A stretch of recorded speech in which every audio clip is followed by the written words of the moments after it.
এগৰাকী লেখিকা, নাম মনীষা শৰ্মা, ঘৰ আজাৰাত। আন্তঃৰাষ্ট্ৰীয় পৰ্যায়ত অসমৰ নাম উজ্বলাই তুলিছে। কঢ়িয়াই আনিছে এক বিশেষ সন্মান। ৬ষ্ঠ শ্ৰেণীৰ পৰাই তেওঁ কিতাপ লিখি ভাল পায়। অকণিৰ শংকৰদেৱ নামৰ কিতাপখনত তৃতীয় পুৰস্কাৰ লাভ কৰিবলৈ সক্ষম হৈছে। বহু বছৰ ধৰি কবিতা গল্প লিখিছিল। সাহিত্য সভাৰ লগতো জড়িত তেওঁ। বহুকেইখন কিতাপ তেওঁ লিখি ৰাষ্ট্ৰীয় আন্তঃৰাষ্ট্ৰীয় পৰ্যায়ত বঁটা লাভ কৰিবলৈ সক্ষম হৈছে।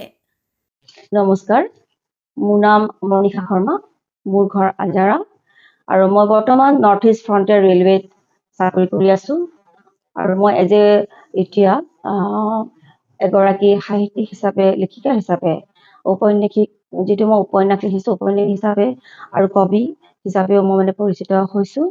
আৰু বিশেষকৈ মই কষ্ট কৰিছোঁ বহুদিন ধৰি, বহুত বছৰ ধৰি মই যথেষ্টভাৱে কষ্ট কৰিছোঁ আৰু কষ্টৰ ফল আজি যিখিনি পাইছোঁ, মই যিখিনি এৱাৰ্ড পাইছোঁ, যিখিনি মোক উৎসাহ উদ্দীপনা আগবঢ়াইছে বিভিন্নজনে বিভিন্ন ধৰণেৰে, যেনেকৈ মোৰ নিজৰ মায়ে যথেষ্ট ভাৱেৰে মোক উৎসাহ উদ্দীপনা আগবঢ়াইছে, মোৰ আইতাই যথেষ্ট আগবঢ়াইছে। ইয়াৰ লগতে মোৰ অফিচৰ নৰ্থ ইষ্ট ফ্ৰণ্টিয়াৰ ৰেলৱেৰ জেনেৰেল ছেক্ৰেটাৰী মুনীন্দ্ৰ শইকীয়া ডাঙৰীয়া, তেখেতে মোক যথেষ্ট ভাৱেৰে উৎসাহ উদ্দীপনা আগবঢ়াইছে। আমাৰ এয়াৰপৰ্টৰ honourable general manager Manoj Kumar Sharma Bordoloi, তেখেতৰ লগতে প্লাবিতা মহন্ত, ইয়াৰ লগতে মোৰ কলিগ যিবোৰ আছে, অফিচ কলিগ, যথেষ্ট ভাৱেৰে মোক সহায় আৰু সহযোগিতা আগবঢ়াইছে, উৎসাহ উদ্দীপনা আগবঢ়াইছে। আৰু ইয়াৰ লগতে আমাৰ ডেপুটি তেওঁ জেনেৰেল মেনেজাৰ আমাৰ ৰাজভাষাৰ নৰ্থ ইষ্ট ফ্ৰণ্টিয়াৰ ৰেলৱেৰ বিক্ৰম সিং, তেখেতেও মোক যথেষ্ট ভাৱেৰে মোক উৎসাহ উদ্দীপনা আগবঢ়াইছে। আজি মই ক'ব বিচাৰিছোঁ যে মই যিখিনি অসমৰ বাহিৰেও ৱেষ্ট বেংগল, কলকাতা, ইয়াৰ লগতে দিল্লী, মহাৰাষ্ট্ৰৰ লগতে বিভিন্ন ঠাইত মই কিছুমান মোৰ এৱাৰ্ড পাবলৈ সক্ষম হৈছোঁ। আৰু এনেকুৱা নহয় যে এনেই কিছুমানে দিছে, কিছুমানে ক'ব পাৰে, কিন্তু কিছুমান ছাবজেক্টৰ ওপৰত প্ৰতিযোগিতা হৈছিলে। এই প্ৰতিযোগিতাবোৰতো মই যথেষ্ট ভাৱেৰে কিছুমান এৱাৰ্ড ল'বলৈ সক্ষম হৈছোঁ, পুৰস্কাৰ পাবলৈ সক্ষম হৈছোঁ। ইয়াৰ লগতে আমাৰ অসম সাহিত্য সভা, আজাৰা সাহিত্য সভাৰ লগতে যিবোৰ এতিয়া আজিৰ সময়ত গ্ৰুপ কিছুমান আছে, এই গ্ৰুপবোৰত নিমন্ত্ৰণ জনাইছে, সেই নিমন্ত্ৰণ ৰক্ষা কৰিবলৈ সক্ষম হৈছোঁ, কিছুমান জাজ কৰিবলৈও সক্ষম হৈছোঁ। ইয়াৰ লগতে মই যথেষ্ট ভাৱেৰে মৰম আদৰিবলৈও সক্ষম হৈছোঁ। মই যেতিয়া ৬ষ্ঠমান শ্ৰেণীত পঢ়িছিলোঁ, তেতিয়া প্ৰতিযোগিতা হৈছিলে শংকৰদেৱৰ ওপৰত, ছাবজেক্ট আছিলে শংকৰদেৱৰ ওপৰত কাহিনীটো লিখিব লাগে, শংকৰদেৱৰ ওপৰত। তেতিয়া মই এই অকণিৰ শংকৰদেৱ এই কিতাপখন মই পুৰস্কাৰ প্ৰাপ্তি হিচাপে পাবলৈ সক্ষম হৈছিলোঁ।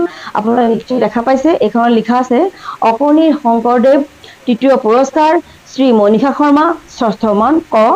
আৰু এইখন পাইছিলোঁ মই ৬ষ্ঠমান শ্ৰেণীত, আৰু মই তেতিয়া চন্দ্ৰপ্ৰভা বৰা ছোৱালী হাইস্কুলত পঢ়ি আছিলোঁ, আৰু তেতিয়া মই এইখন পাবলৈ সক্ষম হৈছিলোঁ। আৰু তাৰ আগৰ পৰাই মই কিছুমান কবিতা, সৰু সৰু কবিতা লিখিছিলোঁ, কিন্তু মোৰ গাইড কৰা মানুহ ইমান পোৱা নাছিলোঁ। তাৰপিছত মই যেতিয়া ভাবিছিলোঁ যে কিছুমান বস্তু লিখিলে পুৰস্কাৰ পাবলৈ সক্ষম হওঁ, সেয়েহে মই মামণি গোস্বামী বাইদেউ যিহেতু বৰ্তমান নাই, তেখেতৰ পৰা মই পিছত তাৰ আগত যেতিয়া তেওঁ ঢুকোৱাৰ আগতেই মই কিছুমান গাইড লৈছিলোঁ, যিহেতু তেখেত মোৰ আইতাৰ সম্পৰ্কীয় হয়, আৰু তেখেতৰ পৰা কিছুমান মই গাইড লৈছিলোঁ।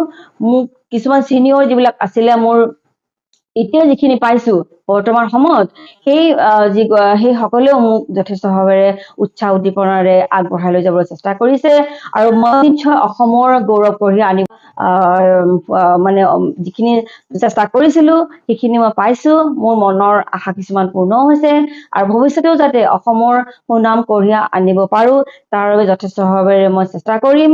লগতে কলিকতা, ৱেষ্ট বেংগল, দিল্লী, মহাৰাষ্ট্ৰৰ লগতে বিভিন্ন ঠাইত পুৰস্কাৰ ল'বলৈ সক্ষম হৈছোঁ। অৱশ্যে মোৰ কিছুমান চেষ্টাৰ যোগেৰেও এইবোৰ মই আগবাঢ়িবলৈ চেষ্টা কৰিছিলোঁ। মোৰ কবিতাৰ কিতাপখনিৰ নাম, পুথিখনিৰ নাম দেউকা ভগা পক্ষীৰ মন, মনীষা শৰ্মা। এইখন কিতাপৰ লগতে মোৰ এতিয়ালৈকে 7খন কিতাপ মোৰ উন্মোচন হৈছে আৰু বীৰবলৰ সাধু, তাৰপিছতে আৰু বহুত কেইখন কিতাপ মই লিখিছোঁ। আৰু মোৰ এনেকুৱা নহয় যে মই গোটেইখিনি মই নিজেই লিখিছোঁ। মই নিজে লিখিছোঁ প্ৰথমতে, তাৰপিছত মই গাইড লৈছোঁ 2-এজন। মোৰ গাইডেও অলপ উৎসাহ উদ্দীপনা আগবঢ়াইছে। আৰু মোৰ বিশেষকৈ আমাৰ ৰাণা মুখাৰ্জী, দেৱাশিষ মুখাৰ্জী, মছিলুদ্দিন মুৰ্তাজা, ইয়াৰ লগতে বিভিন্নজনে মোক বিভিন্ন ধৰণে উৎসাহ উদ্দীপনাৰেও মোক কিছুমান লিখা মেলাত মোক উৎসাহ উদ্দীপনা আগবঢ়াইছে। আৰু আজি এইকাৰণে মই যিখিনি উৎসাহ উদ্দীপনা আগবঢ়াইছে, মই লগতেও অসমৰো নাম উজ্জ্বল কঢ়িয়াই আনিছোঁ। আৰু লগতে নৰ্থ ইষ্ট ফ্ৰণ্টিয়াৰ ৰেলৱেৰ যিটো এগৰাকী মই কৰ্মচাৰী, আৰু অসমৰো মই গৌৰৱ কঢ়িয়াই আনিবলৈ সক্ষম হৈছোঁ। জেনেৰেল মেনেজাৰ আমাৰ নৰ্থ ইষ্ট ফ্ৰণ্টিয়াৰ ৰেলৱে, তেখেতেও মোক যথেষ্ট ভাৱেৰে পুৰস্কাৰেৰে পুৰস্কৃত কৰিছে। ইয়াৰ লগতে মোৰ আজি সঁচাকৈ ভাল লাগিছে।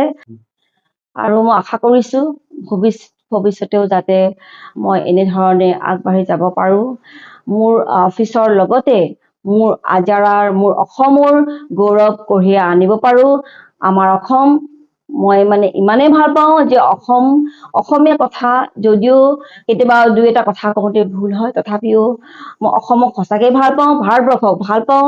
কিছুমান মই আমাৰ যেনেকৈ লাইভ টেলিকাষ্ট কিছুমান হয়, প্ৰধানমন্ত্ৰী নৰেন্দ্ৰ মোদী ডাঙৰীয়াৰ মন কী বাত প্ৰগ্ৰামতো মই কিছুমান কথা ক'বলৈ সক্ষম হৈছোঁ। গতিকে মই আজি সঁচাকৈ ধন্য।